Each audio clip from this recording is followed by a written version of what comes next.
ಸುಮಾರು 90 ವರ್ಷಗಳ ಇತಿಹಾಸವಿರುವ ಕಾಪು ಸಮೀಪದ ಜಲಂಚಾರು ಶ್ರೀ ಮಹಾಲಿಂಗೇಶ್ವರ ಮಹಾಗಣಪತಿ ದೇವಾಲಯವು ಮೊದಲ ಬಾರಿಗೆ ಸುಮಾರು 4.50 ಕೋಟಿ ರೂಪಾಯಿ ವೆಚ್ಚದಲ್ಲಿ ಸಮಗ್ರ ಜೀರ್ಣೋದ್ಧಾರ ಕಾರ್ಯ ನಡೀತಾ ಇದೆ. ಆ ಪ್ರಯುಕ್ತ ಕಾಪು ಲಕ್ಷ್ಮೀ ಜನಾರ್ದನ ದೇವಸ್ಥಾನದಿಂದ ಹಸಿರು ಹೊರಕಾಣಿಕೆಯನ್ನ ಭವ್ಯ ಮೆರವಣಿಗೆಯಲ್ಲಿ ದೇವಸ್ಥಾನಕ್ಕೆ ತರಲಾಯಿತು. ವಿವಿಧ ಬಗೆಯ ಸ್ತಬ್ಧ ಚಿತ್ರಗಳು, ಚೆಂಡೆ ವಾದ್ಯಗಳು ಮೆರವಣಿಗೆಯಲ್ಲಿ ಮೇಳೈಸಿದ್ವು. ಸಾವಿರಾರು ಭಕ್ತರು ಭವ್ಯ ಮೆರವಣಿಗೆಯಲ್ಲಿ ಪಾಲ್ಗೊಂಡರು. ಏಪ್ರಿಲ್ 22ರಿಂದ ಪ್ರಾರಂಭಗೊಂಡ ಮೇ 2ರವರೆಗೆ ನವೀಕೃತ ಶಿಲಾಮಯ ದೇಗುಲದ ಸಮರ್ಪಣೆ, ಪುನರ್ ಪ್ರತಿಷ್ಠೆ, ಬ್ರಹ್ಮಕಲಶೋತ್ಸವದ ಕಾರ್ಯಕ್ರಮಗಳು ಜರುಗಲಿವೆ.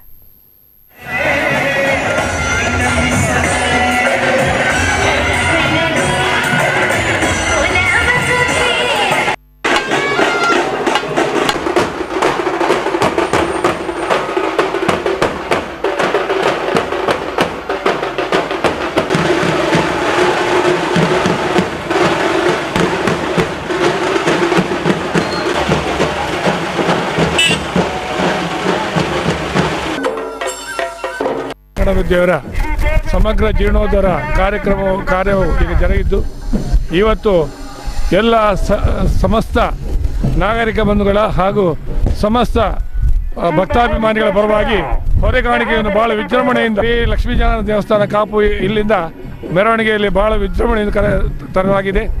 ದೇವರ ಸಮಗ್ರ ಜೀರ್ಣ